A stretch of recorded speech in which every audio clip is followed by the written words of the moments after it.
So a little tip for wiring when you're cutting your cables. Cables are expensive and we don't need to cut them any longer or any shorter than we need.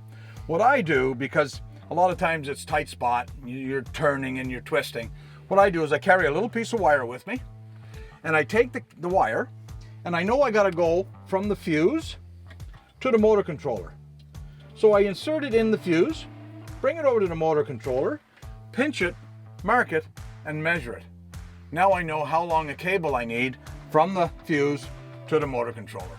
And I'll do that with each piece as I'm putting it in place to measure the wire that I need that's going to go from the fuse to the switch, from the switch to the battery.